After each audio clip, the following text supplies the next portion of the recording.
अपने भारत देश की सरकार ने सन 1995 में एक गेट करार नाम की अंतर्राष्ट्रीय संधि की। 1995 में भारत सरकार ने जो गेट करार नाम की संधि की वो 1 जनवरी को हुई और 1 जनवरी 1995 से यह संधि संपूर्ण भारत देश में लागू हुई। इस संधि को भारत सरकार ने जब किया था उस समय हमारे देश के प्रधानमंत्री थे श्री पी.वी. नरसिम्हा राव और हमारे देश के वित्त मंत्री थे डॉक्टर मनमोहन सिंह।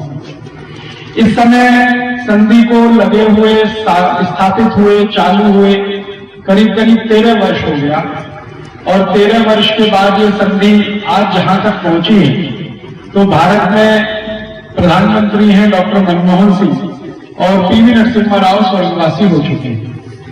जब ये संधि हमारी सरकार ने की थी, गेट करार की, तो हमारे देश की संसद में हमारी सरकार ने कुछ माहिती दी थी और उसमें से एक माहिती ये थी कि ये जो संधि हो रही है गेट करार की, इससे हमारे शेतकरी समाज को बहुत फायदा होगा। हमारे देश के वर्तमान में जो वित्त मंत्री हैं और संधि के समय में जो वाणिज्य मंत्री थे उनका नाम है श्री प्रणब मुखर्जी। तो प्रणब मुखर्जी ने संसद में 1 जनवरी को एक बयान दिया था और 1995 में और ये कहा था कि इस संधि के लागू होने से भारत के शेतकरी समाज को बहुत लाभ होगा। इतना लाभ होगा कि हमारे शेतकरी समाज सभी श्रीमंत हो जाएगा। हमारे खेती के विषय में संधि के बारे में ये कहा गया था कि इस संधि को लागू करने से भारत की खेती का जो विकास दर है वो कम से कम 8 से 10% हो जाएगा। और एक माहिती दी गई थी वो ये कि ये संधि लागू होने से, गेट करार लागू होने से भारत के शेतकरी समाज को डॉलर बहुत ज्यादा मिलेगा, विदेशी मुद्रा में उनकी आमदनी बहुत बढ़ जाएगी और विदेशी मुद्रा हमारे भारतवासियों को, शेतकरी समाज को जास्ती मिलेगी तो शेतकरी समाज की गरीबी सब खत्म हो जाएगी। ऐसे करके इस संधि के बारे में और भी बहुत माहिती दी गई थी। भारत का विदेशी व्यापार बढ़ेगा और भारत का विदेशी व्यापार बढ़ के कम से कम 200 अरब डॉलर को क्रॉस कर जाएगा। विदेशी मुद्रा भंडार बहुत बढ़ जाएगा। भारत एक श्रीमंत और औद्योगिक देश हो जाएगा। संपूर्ण दुनिया में भारत की जय जयकार हो जाएगी। ऐसी बहुत सारी माहिती देकर ये संधि हमारी सरकार ने की थी। अब ये संधि किए हुए लगभग 13 वर्ष हो गए और संसद के बाहर भारत के लोगों को ये कहा गया था कि गेट करार लागू होने से खेती को और शेतकरी समाज को बहुत फायदा होगा। खेती का जो विकास दर है वो 8 से 10% हो जाएगा और शेतकरी समाज श्रीमंत हो जाएगा और हमारे देश के शेतकरी समाज द्वारा जो उत्पन्न खेती की वस्तुएं हैं उनको बाजार में बहुत अच्छा भाव मिलेगा और अंतर्राष्ट्रीय बाजार पेट हमारे लिए खुल जाएगा। हमारा जो भी खेती का उत्पन्न खराब हो जाता है हर वर्ष वो पूरे दुनिया के बाजार में बिकने लगेगा। ऐसी सारी अच्छी अच्छी बातें करके गेट करार को हमारी सरकार ने सही किया था। अब गेट करार सही हुए लगभग 13 वर्ष हो गए हैं। 13 वर्ष के बाद की स्थिति के बारे में मैं आपसे बात करना चाहता हूं कि जो सरकार ने कहा था अब वो 13 वर्ष के बाद कहां तक पहुंचा है। तो पहली माहिती जो मैं आपको देना चाहता हूं वो ये कि भारत सरकार ने जो खेती की विकास दर की बात की थी कि 8 से 10% हो जाएगी, गेट करार लागू होने के 13 साल के बाद हमारी खेती की विकास दर अब सिर्फ 4% के आसपास है। और आपको जानकर यह दुख होगा कि जिस दिन गेट करार को सही किया गया था 1 जनवरी 1995 को, उस दिन हमारी खेती की विकास दर 4.8% थी। अब खेती की विकास दर 4% रह गई है। माने गेट करार लागू होने के 13 साल में खेती की विकास दर कम हुई है, बढ़ी नहीं। दूसरी एक माहिती दूं कि जब गेट करार सही हुआ था 1995 में तो हमारे देश में ऐसी एक भी खबर नहीं थी कि शेतकरी समाज को आत्महत्या करनी पड़ती है। गेट करार लागू होने के अब 13 साल में हमारे देश के शेतकरी समाज के हजारों शेतकरी आत्महत्या कर रहे हैं। हम जहां विदर्भ में रहते हैं, विदर्भ में तो शायद ही कोई जिला बचा होगा। अमरावती है, फिर वर्धा है, फिर बुल्ढाना है, फिर गढ़चिरौली है। विदर्भ के तो सारे जिले, एक भी जिला ऐसा बाकी नहीं है जहां शेतकरी समाज की आत्महत्या न हुई हो। और इस विदर्भ का एक बड़ा प्रतिनिधि समाचार पत्र है देशोन्नति। देशोन्नति ने तो बाकायदा एक मुहिम चला रखी है कि जब भी कोई शेतकरी आत्महत्या करता है, देशोन्नति वो अखबार है जिसके प्रथम पृष्ठ पर उसकी खबर छपती है, और वो काट काट कर मैं रखता रहता हूं। अभी तक हजारों शेतकरी आत्महत्या की खबर देशोन्नति के माध्यम से मेरे जैसे पाठकों को मिली है। और ये आत्महत्या हमारे शेतकरी समाज की विदर्भ में हो रही है। ये सिर्फ विदर्भ में नहीं है, आंध्र प्रदेश में भी शेतकरी समाज की आत्महत्या हो रही है, कर्नाटक में भी शेतकरी समाज आत्महत्या के रास्ते पर है, केरल में, तमिलनाडु में भी शेतकरी समाज आत्महत्या के रास्ते पर है। भारत के 12 से ज्यादा राज्यों से शेतकरी समाज के आत्महत्या करने की खबर मिलती है। 12 से ज्यादा राज्यों में शेतकरी आत्महत्या कर रहे हैं। बड़ा दुख है और अफसोस है और ये शर्मनाक है कि गैट करार जब साइन किया गया, गैट करार जब इस देश में लाया गया 1 जनवरी 1995 से, उस समय तक हमारे देश में शेतकरी आत्महत्या की खबरें ना के बराबर थी। अब गैट करार लागू होने के 13 साल में शेतकरी समाज की आत्महत्या हजारों की संख्या में हो रही है।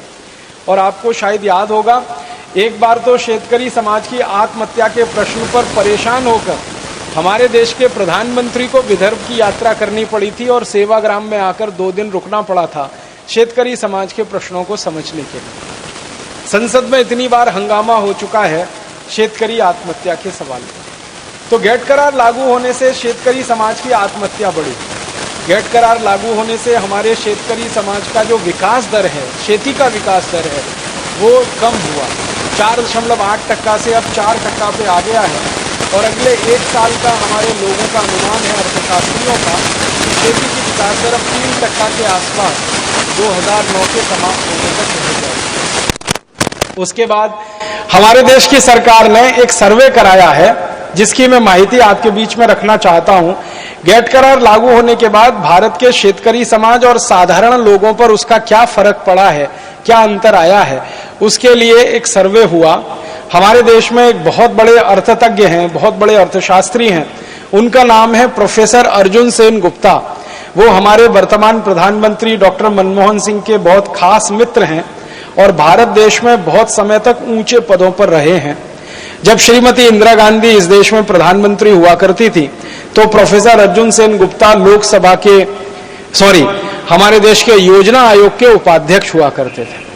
योजना आयोग का अध्यक्ष प्रधानमंत्री होता है, उसके ठीक नीचे उपाध्यक्ष। तो प्रोफेसर अर्जुन सेन गुप्ता योजना आयोग के उपाध्यक्ष रह चुके हैं, बहुत बड़े अर्थतज्ञ हैं, बंगाल के बहुत समय तक वित्त मंत्री रहे हैं। ऐसे एक विद्वान व्यक्ति ने भारत सरकार का एक सर्वेक्षण पूरा किया है। 2006 जून में वो सर्वेक्षण छपा है और उससे ये उन्होंने एक माहिती निकाली है कि गैट करार लागू होने के बाद भारत के साधारण लोगों की स्थिति और विशेष रूप से शेतकरी समाज की स्थिति बहुत खराब हुई है।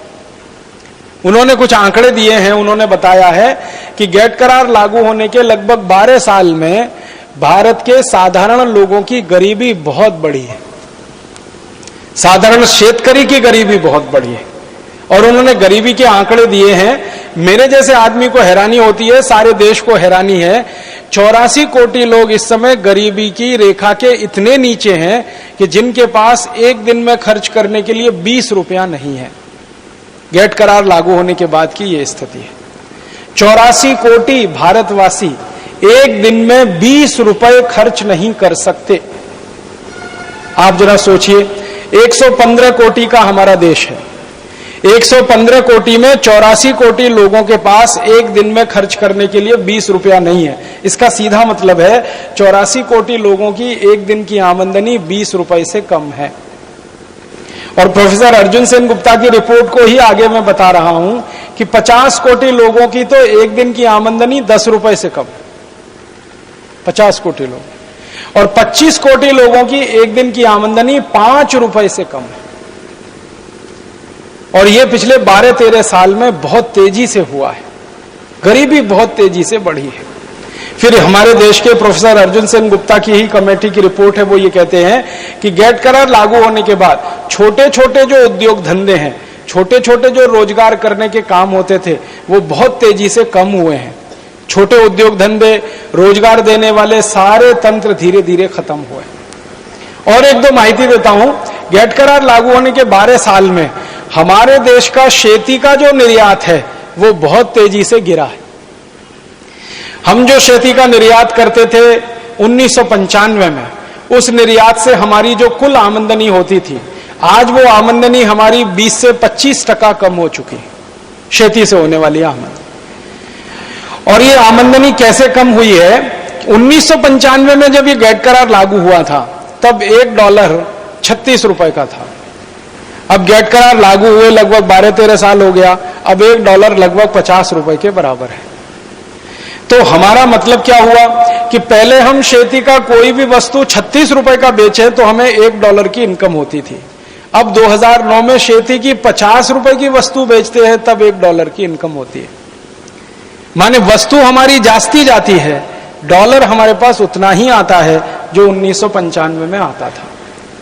अगर आप इसको टक्केवारी में निकालेंगे तो 36 रुपए डॉलर से अब 50 रुपए डॉलर हो गया। लगभग डॉलर की पोजीशन में 25 से 30% की गिरावट आई है, और यही गिरावट हमारे शेती से होने वाली आमदनी में भी आई है। और इसी गिरावट के कारण हमारे शेतकरी समाज को गरीबी और ज्यादा आई है। अब आपके मन में एक प्रश्न आएगा कि गैट करार लागू होने से ये शेतकरी समाज और खेती को नुकसान हुआ कैसे? मैं आपको एक छोटी सी माहिती देता हूं। गैट करार की बहुत सारी शर्तें हैं। गैट करार का मैंने बहुत अभ्यास किया, लगभग 10 से 12 साल, और उस अभ्यास के बाद सारे देश में मैंने 10,000 से ज्यादा व्याख्यान दिए गैट करार पर। गैट करार एक अंतर्राष्ट्रीय समझौता है जिसमें 155 देशों ने सही किया है। इसमें से 20 से 25 देश हैं जो बहुत श्रीमंत हैं, जैसे अमेरिका है, जैसे कनाडा है, जैसे ब्रिटेन है, जैसे फ्रांस है, जैसे जर्मनी है, जैसे स्विट्जरलैंड है, जैसे स्वीडन है। ऐसे 20 से 25 देश बहुत श्रीमंत हैं जो गैट करार में सही किए हैं, और बाकी के 125 देश बहुत गरीब हैं। बहुत गरीब देशों में जैसे बोत्सवाना एक देश है, बहुत ही गरीब देश है। अफ्रीका का देश है, बहुत ही गरीब है।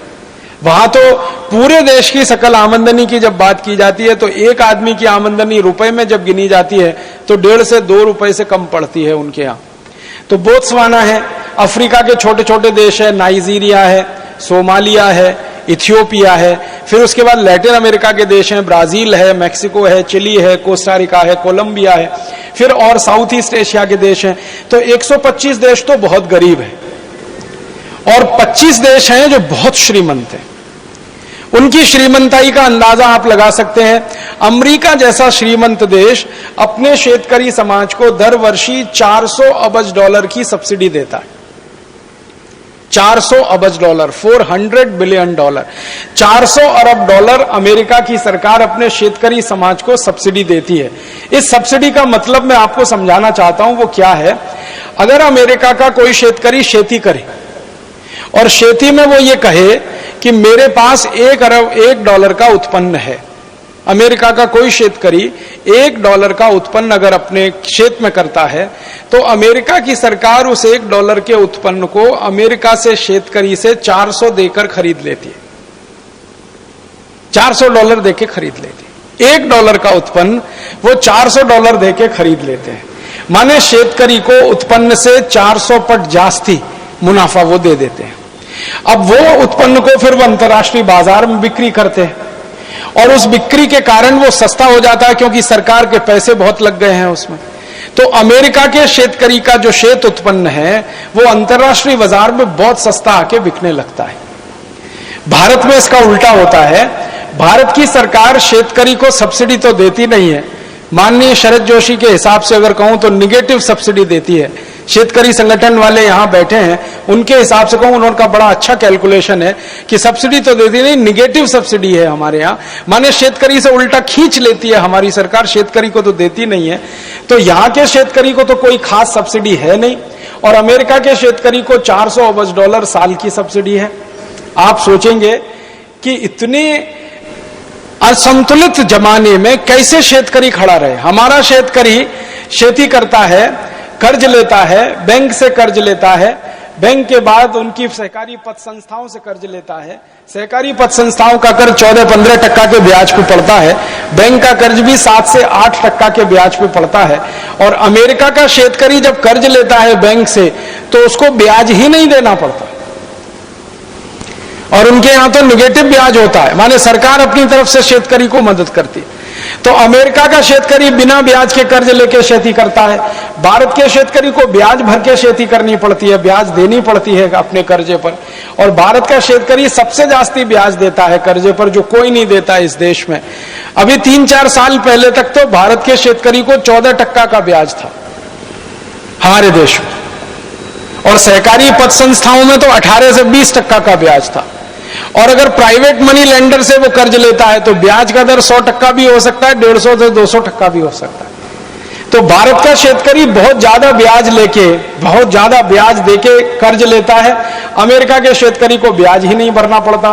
भारत का शेतकरी अपनी वस्तुएं सरकार को बेचता है तो सरकार अंतर्राष्ट्रीय बाजार भाव से भी कई बार सस्ती कीमत पे खरीदी कर लेती है, वहां भी शेतकरी मार खा जाता है। फिर अंतर्राष्ट्रीय बाजार में अमेरिका की सरकार अपनी शेतकरी को एक्सपोर्ट सब्सिडी देती है और भारत की सरकार ऐसी कोई सब्सिडी नहीं देती है। तो अंत में निर्णय क्या आता है, अंत में फैसला जहां जाता है या बात जहां जाके रुकती है वो ये कि भारत के शेतकरी का माल अंतर्राष्ट्रीय बाजार में जाते जाते महंगा हो जाता है, क्योंकि यहां ब्याज ज्यादा देनी है, सरकार की तरफ से एक्सपोर्ट सब्सिडी भी नहीं है, और सरकार को शेतकरी समाज की अगर टोटल सब्सिडी है तो वो निगेटिव है। इन तीनों बातों से मिलकर भारत के शेतकरी का कोई भी उत्पन्न अंतर्राष्ट्रीय बाजार में महंगा होता है, और अमेरिका और कनाडा और यूरोप के शेतकरी का उत्पन्न अंतर्राष्ट्रीय बाजार पेट में सस्ता होता है। अब सस्ता उत्पन्न है तो जास्ती बिकेगा, महंगा उत्पन्न है तो कम बिकेगा। यही चक्कर में भारत के शेतकरी समाज की वस्तुएं अंतर्राष्ट्रीय बाजार में कम बिकती हैं। और फिर अंतर्राष्ट्रीय बाजार में जब शेतकरी समाज की वस्तुएं कम बिकती हैं तो उसका दोनों तरफ ऋणात्मक प्रभाव आता है। पहला तो माल कम जाता है, दूसरा शेतकरी को आमदनी कम होती है। इसके विपरीत दूसरे देशों के शेतकरी को जब ज्यादा सब्सिडी वाला माल भारत में आके बिकता है, क्योंकि WTO की एग्रीमेंट की शर्तों के अनुसार कोई भी देश के खेती का माल किसी भी देश में जाकर आसानी से बिकेगा। तो अमेरिका का शेत उत्पन्न भारत में आके बिक सकता है, यूरोप का शेत उत्पन्न भारत में आके बिक सकता है। तो अमेरिका और यूरोप के देशों की कापूस आके भारत में बिकना शुरू हो गई है। अब अमेरिका की कापूस और यूरोप की कापूस भारत में आके बिकती है तो उसका बाजार भाव 1500 रुपए 1600 रुपए क्विंटल के आसपास होता है, और भारत के शेतकरी समाज की जो कापूस होती है, खराब से खराब कापूस 1700-1800 रुपए क्विंटल की होती है। तो भारत की शेतकरी की कापूस महंगी और अमेरिका के शेतकरी की कापूस सस्ती, तो भारत के बाजार में भी अब विदेशी कापूस जास्ती बिकती है। तो कापूस उत्पन्न करने वाले शेतकरी समाज की कापूस कम बिकती है। एक तो अंतर्राष्ट्रीय बाजार में भाव कम मिलता है, दूसरे अपने ही देश के बाजार में कापूस कम बिकती है। दोनों का ही दुष्परिणाम ये होता है कि कापूस उत्पन्न करने वाले शेतकरी को आमदनी कम होती है, और वो आमदनी उसके खर्चे से भी कई बार कम होती है। तो बैंक का खर्चा इतना लागत बढ़ जाती है कि वो कर्जे में डूब जाता है और अंत में आत्महत्या करने के लिए मजबूर हो जाता है। हमारे देश में टाटा इंस्टीट्यूट ने एक रिसर्च कराया, सर्वे कराया विदर्भ में शेतकरी समाज की आत्महत्या के विषय। तो उसमें पता चला कि बहुत सारे कापूस उत्पन्न करने वाले विदर्भ के जो शेतकरी हैं, उनका जो कापूस उत्पन्न का खर्चा है उससे कम कीमत पर उनकी कापूस बिक रही है बाजार में। खर्चा आता है 1700 रुपए क्विंटल, खर्चा आता है 1800 रुपए क्विंटल, और कापूस बिकती है 1500 रुपए क्विंटल, 1400 रुपए क्विंटल, 1350 रुपए क्विंटल। ऐसी स्थिति हमारे यहां है। और एक समय क्या आता है कि जब आप खर्चा ज्यादा करें खेती में और उत्पन्न आपका ना बिके उस भाव से, जिस भाव का खर्चा आपने किया, तो हर समय आप घाटे की खेती करें, और घाटे की खेती की पूर्ति करने के लिए बैंक से कर्जा लें, और बैंक के कर्जे को ब्याज देने के लिए कर्जा लें, फिर कर्ज का ब्याज और ब्याज का कर्ज, यही चक्कर में किसान आत्महत्या कर ले। ऐसी हालत हमारे यहाँ है। दूसरी एक समस्या गेट करार के बाद जो हमारे यहाँ पैदा हुई कि जब से प्रदेश के शेत उत्पन्न भारत के बाजार में आसानी से बिकने लगे हैं, हमारे शेतकरी ने उन उत्पन्न को करना ही कम कर दिया है। आपको सुन के अफसोस होगा और मुझे बहुत दर्द है ये कहते हुए कि भारत के बाजार पेट में मलेशिया की दाल बिकती है, भारत के बाजार पेट में इंडोनेशिया की दाल बिकती है, भारत के बाजार पेट में चाइना का लहसुन बिकता है, भारत के बाजार पेट में ईरान का आलू बिक रहा है, भारत के बाजार पेट में अमेरिका का सेब बिक रहा है, सफरचंद जिसको हम कहते हैं, एप्पल। भारत के बाजार पेट में न्यूजीलैंड का केला बिक रहा है। माने दुनिया भर के हजारों शेत वस्तुएं कृषि वस्तुएं भारत के बाजार में आके बिकने लगी हैं।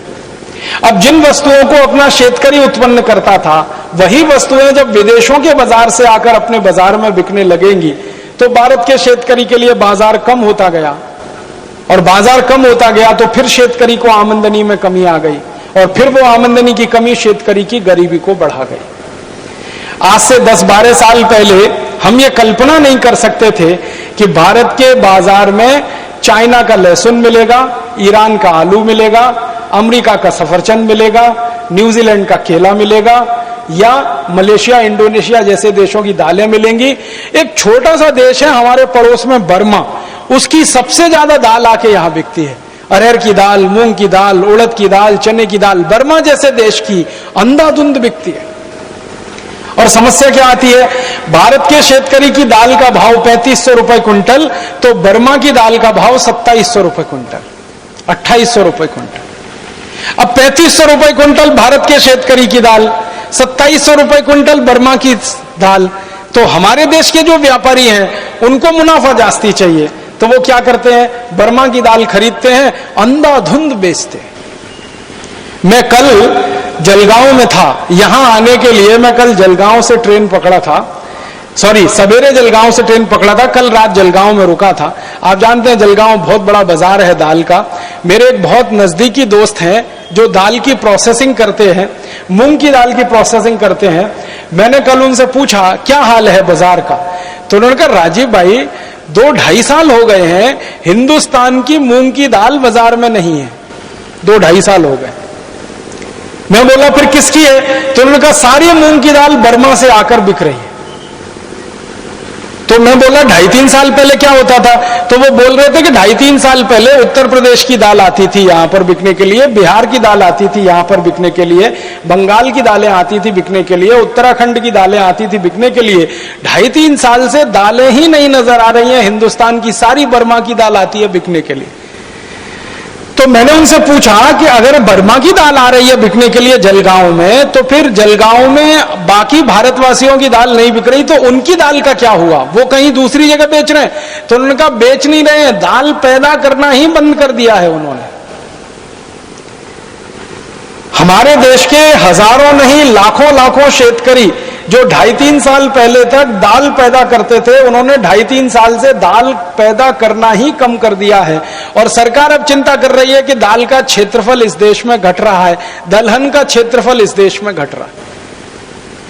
अब शेतकरी कहते हैं हम क्या करें, हमारी दाल को भाव नहीं है, विदेशी दाल 2700 रुपए क्विंटल में व्यापारी खरीद लेता, हमारी कौन खरीदेगा 3500 रुपए क्विंटल में, तो वो कहते हैं भाव नहीं है, तो दाल पैदा करना कम कर दिया। इसी तरह की स्थिति तिलहन के क्षेत्र में है। तिलहन में हिंदुस्तान के शेत बाजार में इस समय सबसे ज्यादा विदेशी तेल बिक रहा है। आप सभी जानते हैं कि एक मलेशिया नाम का छोटा सा देश है, उस देश का एक तेल है जिसका नाम है पामोलिन तेल। वो पामोलिन तेल सबसे ज्यादा भारत के बाजार में है, सबसे ज्यादा। 1-2 टन नहीं, लाखों टन में है, करोड़ों टन में है पामोलिन तेल, जो भारत के शेत बाजार में आ गया। अब पामोलिन तेल आके बिकने लगा। अब पामोलिन तेल का भाव भारत में आके पड़ता है 20 से 22 रुपए लीटर, और शेतकरी समाज जो उत्पन्न करके तेल देता है वो है 40 रुपए लीटर। अब भारत का शेतकरी सरसों का तेल करे 40 रुपए लीटर, नारियल का तेल करे 60 रुपए लीटर, तिलहन का तेल पैदा करे 90 रुपए लीटर, तो भारत में 40, 60 और 90 रुपए लीटर के आसपास तेल का भाव है। और विदेशी पाम तेल मिलता है 20 से 22 रुपए लीटर। तो सारे भारतवासी जो तेल बनाने वाले उद्योगपति हैं, वो सब पामोलिन तेल धड़ल्ले से लाखों टन में इंपोर्ट कर रहे हैं, और उस पामोलिन तेल को भेड़सेड़ करके, मिलावट करके आपको बेच रहे हैं। आप बाजार से डिब्बाबंद जितना भी तेल लाके खाते हैं वो सब पाम तेल है। और आपको सुनकर हैरानी होगी, 4-5 साल पहले तक इस देश में ऐसा कानून था कि पाम तेल किसी भी दूसरे तेल में मिला के नहीं बेचा जा सकता। गैट करार और WTO के दबाव में अब कानून ऐसा है कि पाम तेल किसी भी तेल में मिला के बेचा जा सकता है। अब पाम तेल आ गया, वो वेजिटेबल ऑयल के साथ मिला के बेचा जा रहा है। आप बाजार से तेल खरीद के लाते हैं, किसी भी नाम का तेल खरीदो, रिफाइंड तेल के नाम से और डबल रिफाइंड तेल के नाम से बाजार में जितना भी तेल मिल रहा है वो सब पामोलिन तेल है। अब पामोलिन तेल हम खा रहे हैं, शेतकरी समाज खा रहा है। क्यों? क्योंकि शेतकरी समाज जो तिलहन पैदा करके बेचता था, शेतकरी समाज जो सरसों का तेल पैदा करके देता था या नारियल का तेल, उसको भाव नहीं है तो उन्होंने तिलहन पैदा करना कम कर दिया है। तो भारत में तिलहन का क्षेत्रफल भी लगातार घटता चला जा रहा है। दालें पैदा करना कम कर दिया, तिलहन पैदा करना कम कर दिया, तेल का उत्पन्न इस देश में कम हो गया, तो विदेशों से पाम तेल आकर बिकने लगा। अब वो पाम तेल के दो दुष्परिणाम हैं। एक तो जो शेतकरी नारियल करते थे, जो शेतकरी तिल पैदा करते थे, जो शेतकरी सरसों पैदा करते थे, उनको नुकसान। दूसरा नुकसान देश के खाने वाले लोगों को, जो पाम तेल खाएगा, मैं आपको स्टाम्प पेपर पे लिख के देता हूं, तुरंत हार्ट अटैक से मर जाएगा। क्योंकि पाम तेल के बारे में सारी दुनिया के जो रिसर्च हुए हैं वो ये बताते हैं, और ये डॉक्टर चौधरी के लिए मैं कहता हूं कि पाम तेल में सबसे ज्यादा ट्रांस फैट्स हैं, सबसे ज्यादा। और ट्रांस फैट्स वो फैट्स हैं जो कभी भी बॉडी में डिसॉल्व नहीं होते, किसी भी टेम्परेचर पर डिसॉल्व नहीं होते। और ट्रांस फैट्स जब बॉडी में डिसॉल्व नहीं होते तो वो फैट बढ़ता जाता है, बढ़ता जाता है, बढ़ता जाता है। और आपने सुना होगा कि जब फैट जरूरत से ज्यादा बढ़ जाता है तभी हृदय घात आता है और आदमी मर जाता है। जब फैट जरूरत से ज्यादा बढ़ जाता है तभी ब्रेन हेमरेज होता है और आदमी पैरालिसिस का शिकार हो जाता है।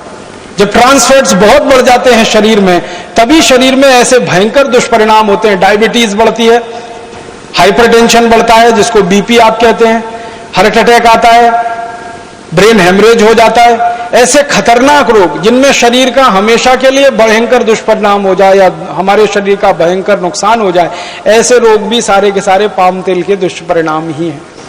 पाम तेल दुनिया में कोई नहीं खाता भारत को छोड़कर। मलेशिया जिस देश से पाम तेल भारत में आता है WTO करार के बाद, वो मलेशिया खुद पाम तेल नहीं खाता। मलेशिया में पाम तेल का जास्ती से जास्ती उपयोग होता है उद्योग धंधों में, लेकिन वो पाम तेल गेट करार के बाद भारत में भयंकर पैमाने पर बेचा जा रहा है। तेल का बाजार पूरी तरह से अब विदेशियों के कब्जे में चला गया। तो एक तरफ अपना शेतकरी नुकसान पाता है, दूसरी तरफ लोगों को भी तकलीफ आती है। और इसी तरह गेट करार की एक खतरनाक शर्त ने हमारे देश को एक और बड़े खतरे में डाल दिया। हमारे देश में पहले एक कानून था कि जो बीज होता है, सीड्स जो होता है, वो सीड्स पर किसी का पेटेंट नहीं हो सकता, क्योंकि भारत में ऐसी मान्यता रही है कि ये जो बीज है वो भगवान की देन है, प्रकृति की देन है, ईश्वर ने बनाया, परमपिता परमात्मा ने बनाया, इसको आदमी ने नहीं बनाया। तो इसलिए यह माना जाता है कि बीज जो होता है, सीड्स जो होते हैं, वो परमपिता परमात्मा की देन है, ईश्वर की देन है, उस पर मनुष्य का अधिकार नहीं है, इसलिए वो पेटेंट के दायरे के बाहर है, उनको पेटेंटेबल नहीं माना जाता इस देश में। अब गेट करार ने शर्त बदल दी। गेट करार की शर्त यह हो गई है कि सभी बीज अब पेटेंट के दायरे में आ गए हैं। पहले हमारे यहां बीज होते थे डिस्कवरीज, डॉक्टर साहब, चौधरी साहब, पहले बीज होते थे सब डिस्कवरीज। अब पेटेंटेबिलिटी की दायरे में आने के बाद बीजों को सरकार ने इन्वेंशंस जैसा मानना शुरू कर दिया। और खतरनाक स्थिति यह बना दी है कि डिस्कवरीज और inventions both are patentable in our country now on the basis of this GATT agreement. ये गेट करार के आधार पर अब डिस्कवरीज भी पेटेंटेबल हैं, इन्वेंशंस भी पेटेंटेबल हैं। तो सीड और बीज जो पहले पेटेंट के दायरे के बाहर थे, अब वो पेटेंट के दायरे में आ गए। जब बीज पर पेटेंट नहीं होता और बीज पर पेटेंट होता, उसमें फर्क क्या होता है, मैं एक उदाहरण से समझाता हूं। पेटेंट का माने होता है पूरा अधिकार उत्पादन करने का, बेचने का और मुनाफा कमाने का। मैं आपको एक उदाहरण से समझाता हूं। मेरे हाथ में एक पेन है, अगर मैं ये कहता हूं कि ये पेन पर मेरा पेटेंट है, इसका मतलब ये है कि इस पेन को मैं ही बनाऊंगा और मैं ही बेचूंगा और मैं ही मुनाफा कमाऊंगा। दूसरी कोई कंपनी इस पेन को ना बना सकती है, ना बेच सकती है, ना मुनाफा कमा सकती है। अगर मैं ये कहता हूं कि इस पेन पर मेरा पेटेंट नहीं है और किसी का भी पेटेंट नहीं है, तो इसका मतलब यह है कि इस पेन को कोई भी कंपनी बनाएगी, कोई भी कंपनी बेचेगी, कोई भी कंपनी मुनाफा कमाएगी। अगर इस पेन पर पेटेंट नहीं है तो इस पेन को बनाने वाली हजारों कंपनी होंगी, और अगर इस पेन पर पेटेंट है तो इसको बनाने वाली एक ही कंपनी होगी। अब अगर हजारों कंपनी ये पेन बनाती है तो आप सोचो, उन हजारों कंपनियों में आपस में प्रतियोगिता होती है, कंपटीशन होता है, तो ये पेन सस्ते से सस्ता मिलेगा। लेकिन कोई एक कंपनी अगर ये पेन बनाती है तो उसकी अकेले की मोनोपोली है, अकेले का एकाधिकार है, तो वो जितने चाहे उतने रुपए में बेचेगी और जितना चाहेगी उतना मुनाफा इस पेन पर वो कंपनी कमाएगी। अब हमारे यहां बीज के क्षेत्र में ऐसा हो गया। पहले ऐसा होता था कि हमारे शेतकरी समाज बीज बनाते थे और बीज से बीज हमारे यहां हजारों साल से बनता चला आया। हमारे यहां परंपरा ऐसी रही है कि एक बार हमने खेती की, खेती में बियारण डाला, उस बियारण से उत्पन्न आया, उस उत्पन्न में से थोड़ा बियारण हमने अगले साल की खेती के लिए रख लिया, फिर उसको बियारण के रूप में डाला, फिर उत्पन्न आया, फिर तीसरे साल के लिए हमने बियारण उसमें से निकाल लिया, फिर चौथे साल के लिए। इस तरह से बियारण, बीज से बीज बनता था। इसको सीड मल्टीप्लिकेशन कहा जाता है और यह भारत में हजारों साल पुराना है। इससे खेती के हजारों बीज विकसित हुए हैं। आपको सुन के हैरानी होगी, भारत दुनिया में अकेला देश है जहां की खेती में 1,50,000 से ज्यादा चावल के बियारण रहे। 1,50,000 बीज चावल के, सीड्स 1,50,000 है। गेहूं के हजारों किस्म इस देश में रहे, कापूस के सैकड़ों किस्म इस देश में रहे, ऊस के सैकड़ों किस्म इस देश में रहे। तो बीज में विविधता बहुत रही है और उस विविधता के आधार पर ये बीज बनते रहे और भारत में बिकते रहे। अब हमारे यहां क्या हो गया, गेट करार की शर्त के बाद पेटेंट का दायरा आ गया बीज में। अब व्यवस्था ऐसी हो गई है कि कोई एक कंपनी बीज बनाएगी, जितने साल उसका पेटेंट बीज पर रहेगा दूसरी कोई कंपनी वो बीज नहीं बनाएगी। एक ही कंपनी का बीज है जो आपको खरीदना पड़ेगा और उपयोग करना पड़ेगा। परिणाम क्या हुआ, अमेरिका की बड़ी बड़ी बीज कंपनियां आ गई। एक अमेरिका की कंपनी आ गई, उसका नाम है पायनियर। दूसरी अमेरिका की कंपनी आ गई, उसका नाम है सीजेंटा। तीसरी अमेरिका की कंपनी आ गई एली लिली। चौथी एक यूरोप की कंपनी आ गई यूनिलीवर। ऐसी 20 बड़ी बड़ी मल्टीनेशनल कंपनी बीज के क्षेत्र में आ गई और उन्होंने भारत के शेतकरी समाज के विकसित किए हुए बीज को अमेरिका और यूरोप में पेटेंट करवाना शुरू कर दिया और उस पेटेंट के आधार पर भारत में धंधा शुरू कर दिया। बहुत दुख होता है और अफसोस होता है मुझे कहते हुए कि भारत के छत्तीसगढ़ प्रांत में चावल का बियारण जो हजारों साल से चलता आ रहा था, उस पर अभी पेटेंट अमेरिका की सीजेंटा कंपनी का है। इसी तरह से भारत के कापूस के बहुत सारे बियारण जो हजारों साल से शेतकरी समाज ने विकसित किए, उस पर अमेरिकन कंपनियों ने पेटेंट एप्लीकेशन दे रखे हैं। तो हमारे बियारण और अब विदेशी कंपनियों के पेटेंट के दायरे में, इस पेटेंट के दायरे का मतलब मैंने आपसे कहा कि बीज पर अगर किसी कंपनी का 20 साल का पेटेंट है तो वो कंपनी 20 साल तक उस बीज को बेचेगी और 20 साल तक उस पर मुनाफा वो कमाती रहेगी।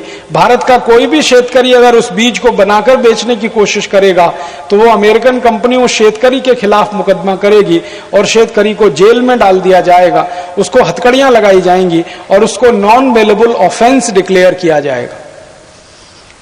अब सोचो, मैं हजारों साल से एक बियारण बनाता हूं, अपने खेत में वापरता हूं, उसी पर अमेरिकन कंपनी ने पेटेंट ले लिया तो बियारण का सारा कंट्रोल अमेरिकन कंपनी के हाथ में चला गया, मेरे हाथ में अब कुछ नहीं रह गया। तो परिणाम क्या होगा, शेतकरी समाज जो बीज से बीज बनाता था और बीज के उत्पादन में स्वावलंबी होता था, अब वो शेतकरी समाज का सारा स्वावलंबन खत्म हो रहा है और वो सारा का सारा बीज अब मल्टीनेशनल कंपनी के कंट्रोल में चला गया। अब उसका परिणाम क्या हुआ, जब मल्टीनेशनल कंपनी के कंट्रोल में बीज चला गया तो बीज का भाव बढ़ गया। जो बीज पहले आपको 40, 50, 60 रुपए किलो मिल जाता था, अब उस बीज की कीमत हो गई 10,000 रुपए किलो, 15,000 रुपए किलो, 20,000 रुपए किलो, 25,000 रुपए किलो। आप यहां पर कोई शेतकरी भाई हैं जो शायद कापूस करते होंगे, आपने कापूस में एक बीज का नाम सुना होगा ना, BT cotton, BT cotton, BT cotton. ये बीटी कॉटन पेटेंटेड सीड है और इसी तरह से हमारे देश के बाजार में आया। परिणाम क्या हुआ कि जो सामान्य रूप से कॉटन का बीज हमें मिलता था, अभी वो 10 पट, 15 पट, 20 पट, 25 पट, 30 पट महंगा हो गया बीटी कॉटन के नाम। और अब ये जो मल्टीनेशनल बीज बेचते हैं बीटी कॉटन का, तो वो क्या कहते हैं, वो कहते हैं कि कॉटन के बीज में जंतु बहुत लगते हैं, कीट बहुत लगते हैं, हमने बीटी कॉटन ऐसा बीज बनाया जिसमें जंतु ही नहीं लगेगा, कीट ही नहीं लगेगा। मतलब उस बीज को इतना जहरीला कर दिया कि उसमें कोई जंतु और कीट नहीं आएगा। और वो जहरीला बीज जब आप खेत में डालेंगे और शेत में से उसका कॉटन उत्पन्न होगा और गलती से आपकी गाय और भैंस उस खेत में चली गई तो वो तुरंत वहीं बैठ जाएगी और 2-3 दिन के बाद वो वहीं मर जाएगी, उठकर नहीं आ सकती। मैं संपूर्ण भारत देश में प्रवास करता हूं। पिछले साल में हरियाणा और पंजाब में 1 महीने के प्रवास पे था, तो हरियाणा में और पंजाब में मैंने 2 जिले देखे, एक जालंधर जिला देखा पंजाब में और हरियाणा में पानीपत। जालंधर जिले के सैकड़ों गांवों में जहां बीटी कॉटन किसानों ने लगाया, वो किसान मुझे अपना खेत दिखाने के लिए ले गए, तो उन किसानों ने मुझे परीक्षण करके बताया। एक खेत में मैं खड़ा था जालंधर से 30 किलोमीटर दूर एक गांव में, एक शेतकरी आया, उसने कहा देखो ये कितना जहरीला बीज है बीटी कॉटन का। फसल खड़ी हुई थी, उस खेत में उसने मार मार के जबरदस्ती से एक भैंस को अंदर डाल दिया खेत में। वो जा नहीं रही थी लेकिन धक्का दे दे के डाल दिया। थोड़ी देर के बाद वो भैंस चलते चलते बैठ गई। फिर वो मुझे भैंस के पास लेके गया। भैंस को बैठने के बाद मैंने देखा उसकी गर्दन टेढ़ी हो गई। गर्दन टेढ़ी हो गई तो उसने, अब शेतकरी ने कहा अब ये उठेगी नहीं यहां से। मैंने कहा क्यों? उसने कहा अब ये गई। हम रात को उसके घर में जाके सो गए, सवेरे आके देखा तो भैंस बिल्कुल बेहोश पड़ी थी और दूसरे दिन आके देखा तो वो भैंस मरी हुई थी। वो शेतकरी ने कहा कि मेरे गांव में सैकड़ों भैंसें ऐसे मरी हैं, बीटी कॉटन के खेत में भैंस घुस गई, जिंदा वापस नहीं लौटी। बीटी कॉटन के खेत में अगर कोई गाय घुस गई, जिंदा वापस नहीं लौटी। बकरी घुस गई, जिंदा वापस नहीं लौटी। इतना खतरनाक, इतना जहरीला बीज ये बीटी कॉटन के नाम पर सारे देश में भेजा गया।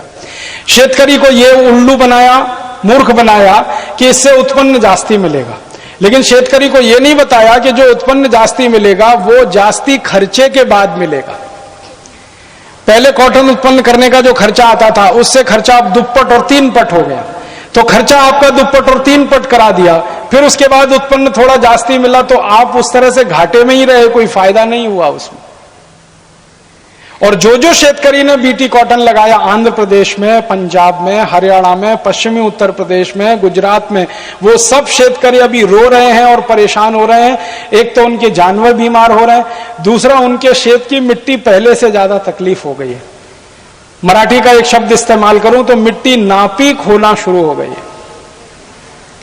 ये WTO के खतरे हैं और धोखे हैं हमारे देश में। अब कोई भी मल्टीनेशनल कंपनी आएगी, कोई भी बीज लाएगी। अब एक अमेरिकन कंपनी आ रही है, वो बीटी कॉटन की तरह से बीटी ब्रिंजल लेके आ रही है, बीटी बैंगन को बीटी बना दिया। अब वो बैंगन बाजार में आएगा, आप शेतकरी अपने गांव में खेत में उसे लगाएंगे, माटी आपकी नापीक होगी और वो बैंगन आपने गलती से खा लिया भाजी पाले के रूप में, सब्जी के रूप में, तो आपका शरीर भी नापीक हो जाएगा। दुनिया के जिन देशों में बीटी ब्रिंजल को बैन किया गया, वहां के लोगों का कहना है और वैज्ञानिकों का कहना है कि जो देश में बीटी ब्रिंजल चला, नपुंसकता सबसे ज्यादा बढ़ी। लोगों ने जिसने भी खाया नपुंसकता बढ़ी। और फिर बीटी टमाटर लाने की बात कर रहे हैं, फिर बीटी पटेटो माने बीटी बटाटा लाने की बात कर रहे हैं। तो बीटी बनाकर सारे भाजी पाले को हिंदुस्तान में लाने की तैयारी बहुत सारे मल्टीनेशनल्स कर रहे हैं। तो एक तरफ शेतकरी समाज को तकलीफ, हमारी माटी को नापीक बनाने की साजिश या षड्यंत्र, और दूसरी तरफ खेत का जो उत्पन्न बढ़े उससे भी ज्यादा उसका खर्चा बढ़े। हमारे देश में ये चल रहा है। और एक छोटी सी आखिरी बात और कहता हूं कि WTO जब से आया 1995 से, तब से मैंने भाव देखना शुरू किया। एक साल का भाव मैंने इकट्ठा किया। WTO 1995 में 1 जनवरी से शुरू हुआ। हमारे देश में यूरिया और DAP का भाव बढ़ना शुरू हो गया WTO के बाद। 1995 के आंकड़े बताता हूं। 1994 दिसंबर तक हमारे देश में 50 किलो यूरिया था 70 रुपए का, 70 रुपीज पर बैग। 50 किलो का यूरिया का बैग 70 रुपए का। WTO आने के बाद हमारे देश की सरकार ने डायरेक्ट और इनडायरेक्ट दोनों सब्सिडीज को कट करने का जो प्रयास किया शेतकरी समाज की, यूरिया DAP की सब्सिडीज भी कम हुई शेतकरी समाज के लिए। तो अब वही यूरिया 70 रुपए का जो 50 किलो था, अब 270-275 रुपए का 50 किलो है 2009 में। तो यूरिया का भाव बढ़ गया। कम से कम अगर आप 70 रुपए का 140 में लो, 2 पट हो, और 70 रुपए का आप अगर 180 में लेते हो, 3 पट हो गया। 70 रुपए का अगर आप 250, 260, 270 में ले तो 4 पट, तो 4 पट यूरिया का भाव बढ़ा दिया सरकार ने WTO की कंडीशन से। फिर डीएपी का भाव उससे भी ज्यादा हो गया, डीएपी तो करीब 8 से 9 पट महंगा हो गया। जब WTO लागू हुआ था हमारे देश में तो 1 लीटर डीजल था 17 रुपए 35 पैसे का, अब 1 लीटर डीजल है 35 रुपए का, माने डीजल का भाव दुप्पट हो गया WTO के आने के बाद। अब शेतकरी जो सबसे ज्यादा वापरता है वो यूरिया, दूसरे नंबर पर डीएपी, तीसरे नंबर पर डीजल। तो यूरिया, डीएपी, डीजल जो शेतकरी का सबसे जास्ती खर्चा है वही 4 पट, 8 से 10 पट और दुप्पट महंगा हो। तो शेतकरी का खर्चा भी 4 पट, 8 से 10 पट महंगा हो गया।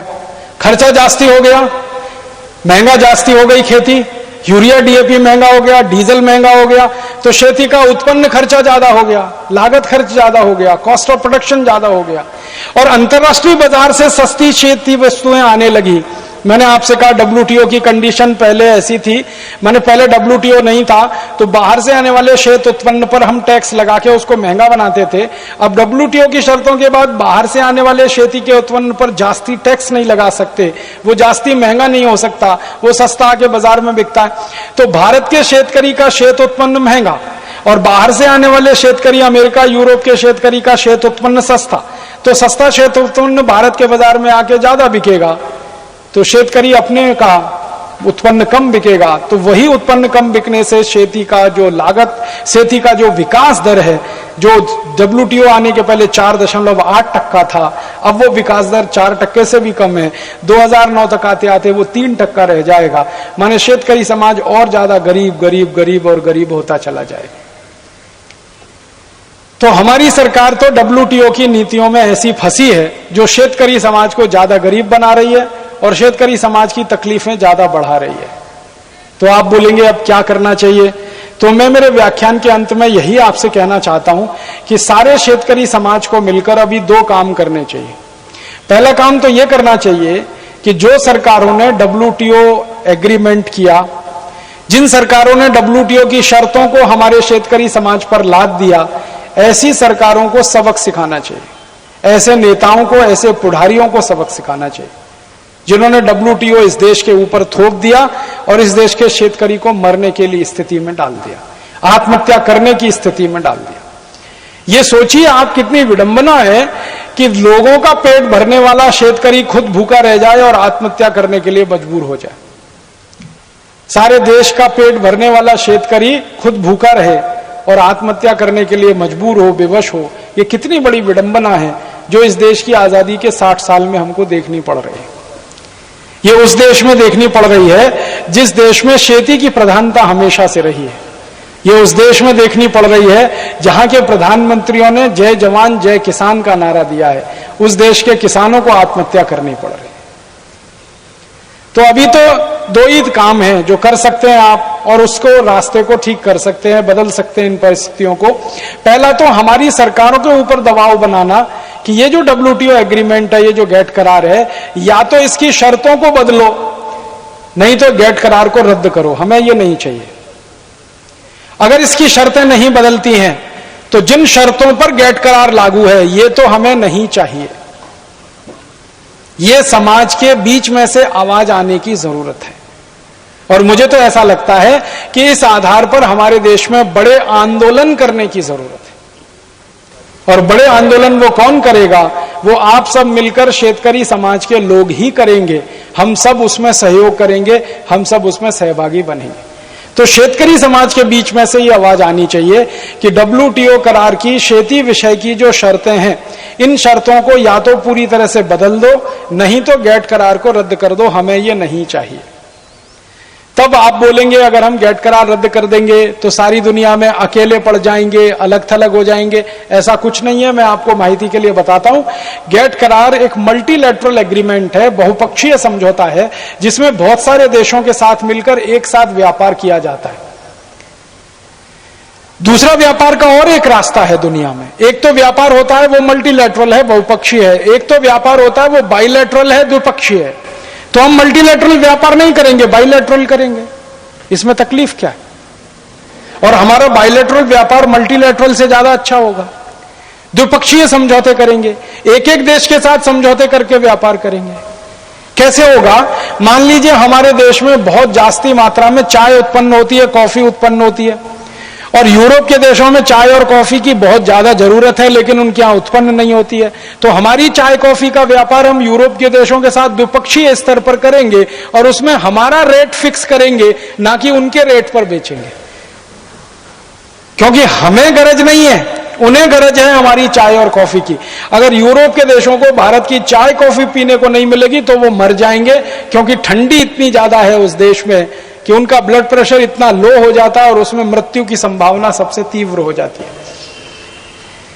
इसी तरह से और एक उदाहरण देता हूं। तिलहन हमारे देश में सबसे अच्छी क्वालिटी का है पूरी दुनिया में। इतना अच्छा तिल जो भारत में होता कहीं नहीं होता। और सारे अरब देशों में तिल का तेल खाने की परंपरा है। तिल का तेल खाते हैं, खजूर का तेल खाते हैं, नारियल का तेल खाते हैं। तो जिन देशों को तिल का तेल चाहिए और हमारे पास तिल बहुत अधिक मात्रा में हो, तो हम भाव तय करके द्विपक्षीय आधार पर समझौता करके वो तेल बेचेंगे। उसमें भाव भी अच्छा मिलेगा और हमारी इज्जत और सम्मान भी ज्यादा बढ़ेगा दुनिया। तो मेरा यह कहना है कि मल्टीलैटरल व्यापार का जो समझौता WTO है, इसको खत्म करके बायलैटरल तरीके से, द्विपक्षीय तरीके से हम व्यापार के समझौते कर सकते हैं और एक एक देश के साथ एक एक समझौता करके हमारी वस्तुओं को ज्यादा अच्छे भाव पर बेच सकते हैं। तो हमको WTO की तो वैसे कोई जरूरत नहीं है, हम द्विपक्षीय आधार पर व्यापार दुनिया में कर सकते हैं। और दूसरी जानकारी, अगर WTO हम खत्म करा देते हैं तो भारत के बाजार में क्या फायदा होगा? बर्मा की दाल बिकना बंद हो जाएगी भारत के बाजार में, अमेरिका का सेब बिकना बंद हो जाएगा, न्यूजीलैंड का केला बिकना बंद हो जाएगा, अमेरिका की कापूस आना बिकना बंद हो जाएगी यहां पर, कनाडा का गेहूं आकर बिकना बंद हो जाएगा, ऑस्ट्रेलिया का गेहूं आकर नहीं बिकेगा। माने परदेशी खेती वस्तुएं भारत के बाजार में बिकना कम हो जाएंगी। परिणाम क्या होगा? भारत के शेयर बाजार में भारत की स्वदेशी वस्तुओं की डिमांड बढ़ जाएगी और जैसे ही स्वदेशी वस्तुओं की डिमांड बढ़ेगी तो स्वदेशी वस्तुओं की कीमतें बढ़ जाएंगी और शेतकरी समाज को जास्ती लाभ मिलेगा। मैंने एक सीधा सा हिसाब निकाला कि आज अगर हम WTO को कैंसिल कर दें और विदेश का कापूस भारत के खेती में आकर बिकना बंद हो जाए, भारत के शेत बाजार में, भारत के मार्केट में विदेशी कापूस ना बिके, तो अभी विदर्भ के शेतकरी का कापूस 5 से 5,500 रुपए क्विंटल का भाव आराम से हो जाएगा। अभी आज की तारीख विदेशी कापूस जैसे ही खत्म होगा भारत के बाजार से, देशी कापूस को 5,500 रुपए क्विंटल का भाव सीधे हो जाता है। विदेशी गेहूं अगर भारत के बाजार में आकर बिकना बंद हो जाए तो देशी गेहूं को भाव वैसे ही 2,000 रुपए क्विंटल हो जाता है, जो अभी 1,100 रुपए क्विंटल भी नहीं। विदेशी चावल अगर आकर बिकना बंद हो जाए, फिलीपींस का चावल यहां ना बिके तो भारत के चावल का भाव 1,400 से 1,500 रुपए क्विंटल सीधे हो जाता है, दुप्पट भाव हो जाता है। गेहूं का भाव दुप्पट, चावल का भाव दुप्पट, आपके कापूस का भाव दुप्पट, आपका जो केला है उसका भाव दुप्पट, सफरचंद का भाव दुप्पट, आपकी जो भी शेत वस्तुएं हैं वो दुप्पट से 3 पट भाव पर तो आज हो जाएंगी अगर विदेश से आने वाली वस्तुओं को बंद कर दिया जाए इस देश में। और विदेशी शेत वस्तुओं को जैसे ही हम बंद करेंगे तो भारत के शेतकरी की वस्तुएं महंगी हो जाएंगी, वो एक बात होगी। और दूसरी बात ये होगी कि भारत के शेतकरी को जब ज्यादा भाव मिलने लगेगा तो वो खेती अपने आप उस दिशा में करना ज्यादा शुरू करेगा। अगर कापूस को 5,000 रुपए क्विंटल भाव हो जाए, अपने आप कापूस उत्पन्न करने का क्षेत्रफल बढ़ जाएगा इस देश में। अगर गेहूं को भाव 2,500 रुपए क्विंटल हो जाए, गेहूं ज्यादा करना अपने आप शुरू कर देंगे शेतकरी। अगर चावल को भाव ज्यादा हो गया तो चावल ज्यादा अपने आप ही शुरू हो जाएगा। तिलहन को भाव ज्यादा हो जाए, दलहन को भाव ज्यादा हो जाए, दलहन का क्षेत्रफल बढ़ता है, तिलहन का क्षेत्रफल बढ़ता है। ये सरकार ने कई बार स्टडी कराई है कि 1 से 2% भाव में जब बढ़ोतरी होती है तो 1 कोटि हेक्टेयर ज्यादा खेती होने लगती है। हमारे कृषि मंत्रालय का एक रिसर्च है, एक सर्वे है कि 1 से 2 पट भाव बढ़ जाए, 1 से 2% भाव में बढ़ोतरी हो जाए, 1 कोटि हेक्टेयर खेती ज्यादा होने लगती है। अगर 8 से 10% भाव ज्यादा हो जाए तो आप सोचो कितने कोटि हेक्टेयर जास्ती खेती इस देश में होने लगती है। तो खेती जास्ती होती है, क्षेत्रफल ज्यादा होता है खेती का और ज्यादा लोगों को उसमें रोजगार मिलता है। और एक तीसरा फायदा होता है, अगर WTO की शर्तों को हम रद्द कर दें और हिंदुस्तान की सरकार ये तय करे और हम उनको दबाव डालें कि 1995 में जब आपने WTO लागू किया था उस समय खेती का जो लागत खर्च था उसी लागत खर्च पर खेती को ले जाकर फिक्स कर दो, तो यूरिया आपको फिर से 70 रुपए का 50 किलो मिलता है। डीएपी आपको बड़े आराम से, बहुत आराम से 8 से 10 रुपए का 1 किलो मिल जाता है, जो इस समय 22 से 25 रुपए किलो है। यूरिया डीएपी का भाव 4 पट सस्ता होता है, डीएपी का भाव 8 से 10 पट सस्ता होता है। डीजल पेट्रोल का भाव कम से कम 2 पट सस्ता होता है। तो ये सब चीजें सस्ती होती हैं, यूरिया सस्ता, डीएपी सस्ता, सुपर फॉस्फेट सस्ता, फिर डीजल सस्ता, तो खेती का लागत खर्च कम होता है। लागत खर्च कम होता है और बाजार में कीमत जास्ती मिलती है, तो किसानों को दोहरा फायदा होता है, दो तरफ से प्रॉफिट होता है। एक तो बढ़े हुए कीमत पर माल बेचना, वो एक फायदा, और दूसरा लागत और खर्च लगातार कम हो जाना, दूसरा फायदा। और हमारे देश में और सारी दुनिया में यह माना जाता है कि खर्चा जितना कम होता है, आमदनी उतनी ही बढ़ती जाती है। शेतकरी समाज का खर्चा जितना कम होगा, आमदनी उतनी ही बढ़ती जाएगी। तो डब्ल्यूटीओ करार को रद्द करने से इतने सारे फायदे हमारे शेतकरी समाज को होते हैं। और मेरा मानना है कि कापूस 5,000 रुपए क्विंटल, गेहूं 2,500 रुपए क्विंटल और चावल 1,500-2,000 रुपए क्विंटल बिकने लगे और हर शेत वस्तु का उत्पन्न आधा खर्चा कम हो जाए और माल का भाव दुप्पट बढ़ जाए, सब शेतकरी श्रीमंत होते जाए, एक भी शेतकरी आत्महत्या करने के लिए मजबूर ना हो इस देश में। ये एक तरीका है। दूसरा एक तरीका है कि अगर डब्ल्यूटीओ कैंसिल नहीं होता, भारत सरकार उसको लागू रखती है और भारत सरकार कहती है कि हम तो इसको कैंसिल नहीं करेंगे, तब आप शेतकरी समाज मिलकर एक फैसला करो कि हम ऐसे पुढ़ारियों को संसद में और विधानसभा में चुनकर भेजेंगे जो इस डब्ल्यूटीओ को कैंसिल करने की बात करेंगे। जो पुढ़ारी, जो नेता डब्ल्यूटीओ की खिलाफत नहीं करते, जो डब्ल्यूटीओ को रद्द करने की बात नहीं करते, उन सब पुढ़ारियों को इस बार के चुनाव में सबक सिखाएंगे। आप एक ही बात तय कर लो, उसके बाद सब ठीक हो जाएगा इस देश में। आप जानते हैं हमारे देश में 64 कोटि वोट हैं, 64 कोटि मतदान करने वाले नागरिक हैं। अब 64 कोटि मतदान करने वाले नागरिकों में 80% नागरिक शेतकरी समाज के हैं। 80%। अगर ये 80% शेतकरी समाज के नागरिक ये तय कर लें कि हम मतदान उसी पुढ़ारी को करेंगे, उसी नेता को मतदान देंगे जो डब्ल्यूटीओ को रद्द कराएगा, और डब्ल्यूटीओ को रद्द कराने का माने शेतकरी समाज की समृद्धि और संपत्ति को दुप्पट बनाना, 3 पट बनाना, तो जो शेतकरी समाज को समृद्धशाली बनाएगा दुप्पट और 3 पट, और डब्ल्यूटीओ को रद्द कराएगा, ऐसे पुढ़ारी को वोट करेंगे, ऐसे पुढ़ारी को मत देंगे, तो आप देख लो अगली बार की लोकसभा बदल जाएगी, अगली बार की विधानसभा बदल जाएगी, पूरी तस्वीर बदल जाएगी। आप बोलेंगे ऐसे पुढ़ारी आएंगे कहां से? आपके बीच में से आएंगे। ये मंच पे हमारे रवि भाई राणा बैठे, हम सब लोग इनको कह रहे हैं कि आप तैयारी करो, और तैयारी करो, गंभीरता से तैयारी करो। विधानसभा में जाओ, नहीं तो लोकसभा में जाओ, और अपने जैसे 350 खासदारों को लोकसभा में लेके जाओ, और अपने जैसे 480 आमदारों को विधानसभा में लेके जाओ। ये रवि राणा एक है, इनके जैसे 480 आमदार नहीं मिलेंगे पूरे महाराष्ट्र में, खूब मिलेंगे। जो बेईमान नहीं है, जो चोर नहीं है, लंपट नहीं है, उचक्के नहीं है, शराबी नहीं है, कबाबी नहीं है, ऐसे तो बहुत लोग मिलेंगे। रवि राणा में तो कम से कम इतने दुर्गुण तो नहीं है। शराब वो पीते नहीं, दारू पीते नहीं, मांस खाते नहीं, लंपट है नहीं, चोरी कभी की नहीं, जेल कभी गए नहीं, पुलिस के अपराध में उनका कोई रिकॉर्ड नहीं। तो ऐसे ईमानदार, स्वच्छ छवि वाले लोग 480 हमको चाहिए। पूरे महाराष्ट्र की लोक संख्या है 10 कोटि की, 10 कोटि में 480 नहीं मिलेंगे? जरूर मिलेंगे। बस हमें करना क्या है कि ये रवि राणा हुए, ऐसे 479 और इकट्ठे करके एक साथ इनको विधानसभा में भेज देना। तो आप बोलेंगे फिर क्या होगा? महाराष्ट्र की विधानसभा में अगर 480 आमदार ऐसे जाते हैं जो गैट करार का विरोध करते हैं, और एक विधानसभा इस गैट करार को रद्द कर दे, तो भारत सरकार की ताकत नहीं है जो पूरे देश में उसको लागू कर दे, क्योंकि ये संविधान हमारा ऐसा कहता है। हमारे संविधान में बिल्कुल स्पष्ट लिखा हुआ है कि भारत की विधानसभाओं ने अगर गैट करार को अमान्य किया, रद्द किया, कैंसिल किया, तो सरकार लागू नहीं करा सकती, क्योंकि भारत एक फेडरल स्टेट है, संघीय राज्य है, जिसमें विधानसभाओं की भी ताकत लोकसभा के बराबर है। तो अभी तो लोकसभा का चुनाव आ रहा है 2 महीने के बाद, तो तो 2 महीने के बाद लोकसभा का चुनाव आएगा और आपके मतदार संघ से जो भी व्यक्ति खासदार है उसको आप सीधे सवाल पूछोगे, देखो भाई 13 साल से ये गैट करार हमारे देश में आया, आपने गैट करार को रद्द करने के लिए पिछले 13 साल में क्या किया और आने वाले 5 साल में आप क्या करेंगे, तभी हमारा वोट आपको मिलेगा।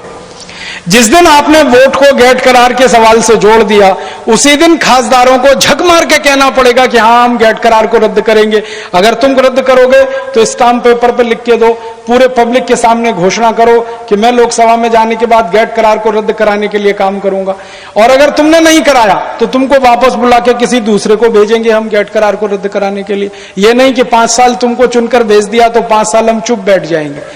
तुमने अगर काम नहीं किया तो तुमको वापस बुलाएंगे, दूसरे को भेज देंगे, तीसरे को भेज देंगे। तो गैट करार को रद्द कराने वाले खासदार चाहिए लोकसभा में, गैट करार को रद्द कराने वाले आमदार चाहिए विधानसभा में। और अब के बार के चुनाव में आप इस बात का ध्यान रखिए कि जो लोग गैट करार का विरोध करते हैं, जो मल्टीनेशनल का विरोध करते हैं, जो विदेशी कंपनियों का विरोध करते हैं, भारत के शेतकरी समाज को समृद्ध बनाना चाहते हैं, खेती को संपन्न बनाना चाहते हैं, उन्हीं को वोट करिए।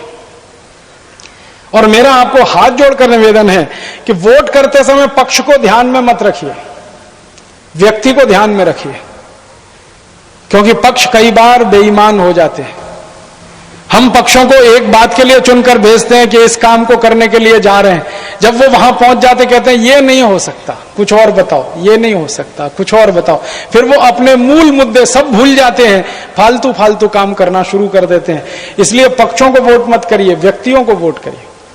कोई बहुत अच्छा कामदार है, कोई बहुत अच्छा खासदार है, लेकिन उसका पक्ष खराब है, तो भी आप उस आमदार और खासदार को वोट करिए।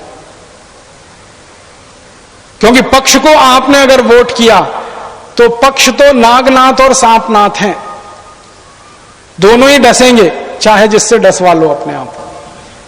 आजादी के 60 साल में यही हुआ है।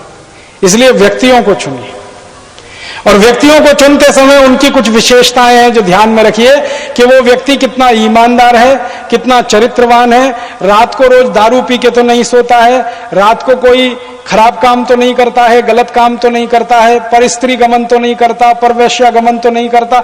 ऐसी बातों को चुनकर अगर आप ध्यान देंगे तो अच्छे लोग चुनकर जाएंगे, और अच्छे लोग हमेशा अच्छे ही काम करते हैं।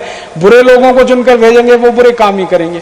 अभी तो आप ऐसा चुनाव करते हैं कि एक व्यक्ति है, उसने 100 मर्डर किए, दूसरे ने 90 मर्डर किए, आप 90 वाले को वोट दे देते हैं। वो 90 वाला जब चुनकर जाता है तो वो 150 मर्डर करा देता है, वो उसका बाप निकलता है पिछले वाले का। ऐसा चुनाव बंद कर दीजिए। और स्वामी रामदेव जी ने अभी भारत स्वाभिमान करके अभियान शुरू किया है, उसका तो ये मुद्दा है, ईमानदार, चरित्रवान, पारदर्शी, साहसी, पराक्रमी। ये 5 सूत्र हैं, ईमानदार, चरित्रवान, साहसी, पराक्रमी और पारदर्शी। ऐसे गुण जिसमें भी हैं वो सबको चुनवाकर संसद में भेजना, लोकसभा में, विधानसभा में भेजना। इसके लिए भारत स्वाभिमान मंच बना दिया, अभियान शुरू कर दिया उन्होंने। मैं उसी अभियान का एक कार्य करने वाला व्यक्ति हूं। हमारे रवि भाई राणा भी उस अभियान के साथ जुड़े हुए हैं। यहां बहुत सारे जो पतंजलि योग समिति के कार्यकर्ता बैठे होंगे वो भी उस अभियान के अंग हैं। तो इस अभियान को लेकर 2 साल स्वामी रामदेव जी और मैं भारत के 600 जिलों का प्रवास करने जा रहे हैं, और 600 जिलों का प्रवास करके हर जगह एक ही बात कहने जा रहे हैं कि आपके मतदान के समय ध्यान दीजिए, वोट देते समय ऐसे व्यक्तियों को जो विदेशी कंपनियों का बहिष्कार करते हो, गैट करार को रद्द कराने की बात करते हो, अंग्रेजों के जमाने के बनाए हुए कानूनों को खत्म कराने की बात करते हो। ऐसे 15-20 मुद्दे तय हुए हैं, उसके आधार पर आप वोट करिए। और ये बात कहने के लिए स्वयं रामदेव जी जाने वाले हैं 600 जिलों में, मैं जाने वाला हूं, और ऐसे दूसरे भी साधु संत जाने वाले हैं 600 जिलों में। आपको सुनकर हैरानी होगी, श्री श्री रविशंकर जी, उनका पत्र आ गया कि हम आपके साथ इस पूरे अभियान में हैं। हमारे देश के महामंडलेश्वर, बहुत बहुत बहुत पूजनीय सत्यमित्रानंद जी गिरी, वो परसों हमारे साथ थे हरिद्वार में। उनका पूरा आशीर्वाद है कि अगर ये काम के लिए आप निकलते हैं तो मैं भी आपके साथ। मुरारी बापू जी का संपूर्ण आशीर्वाद इस बात के लिए। 15 बड़े साधु संत जिनके एक एक कोटि से ज्यादा फॉलोअर हैं, 1 कोटि से ज्यादा जिनके फॉलोअर, ऐसे 15 संत एक साथ भारत के 600 जिलों का प्रवास शुरू करने जा रहे हैं अगले 2 साल। और ये प्रवास इसी बात के लिए है कि हमको गैट करार नहीं चाहिए, मल्टीनेशनल नहीं चाहिए, WTO नहीं चाहिए, विदेशीकरण जो हो रहा है इस देश का वो नहीं चाहिए, कर्जबाजारी जो बढ़ रही है शेतकरी समाज की और देश की वो नहीं चाहिए। तो इन सब बातों को लेकर जब साधु संत निकल रहे हैं समाज में, तो आप जान लीजिए परिवर्तन तो अब होगा इस देश में। क्योंकि जब भी भारत का सन्यासी और साधु निकला है तो उसने देश और समाज को बदला है। ये हमारा हजारों साल का इतिहास है, आप कभी भी उठा के देख सकते। साधु समाज, संत समाज जब भी निकला है, समाज उसके पीछे चला है। और हमारे यहाँ की राजनीतिक व्यवस्था तो हमेशा संत समाज के नीचे रही है। संत समाज ऊपर रहा है, राज्य व्यवस्था हमेशा उसके नीचे रही है। संत समाज के आशीर्वाद से हमारे यहाँ राजा काम करते रहे हैं। आपको मालूम है भारत के महान महान राजा चंद्रगुप्त विक्रमादित्य, हर्षवर्धन, सम्राट अशोक, समुद्रगुप्त, ये जितने बड़े महान महान चक्रवर्ती सम्राट हुए, इन सबका नियम था कि दरबार में अगर कोई साधु आ गया तो ये राजा अपना सिंहासन छोड़ता था और साधु उस सिंहासन पर बैठता था। मतलब साधु के लिए, सन्यासी के लिए सिंहासन खाली है, राजा उसके चरणों में बैठता था। इसका मतलब यह है कि साधु समाज, संत समाज और धर्म सत्ता हमारी राज्य सत्ता को निर्देशित करती थी। तो जब तक भारत की धर्म सत्ता राज्य सत्ता को निर्देशित करती थी तब तक भारत सोने की चिड़िया था। चंद्रगुप्त विक्रमादित्य का समय देख लो, भारत सोने की चिड़िया था। समुद्रगुप्त का समय देख लो, भारत सोने की चिड़िया था। हर्षवर्धन का समय देख लो, भारत सोने की चिड़िया था। सम्राट अशोक का समय देख लो, भारत सोने की चिड़िया था। जब जब धर्म सत्ता ऊपर रही है, राज्य सत्ता नीचे रही है, भारत सोने की चिड़िया रहा।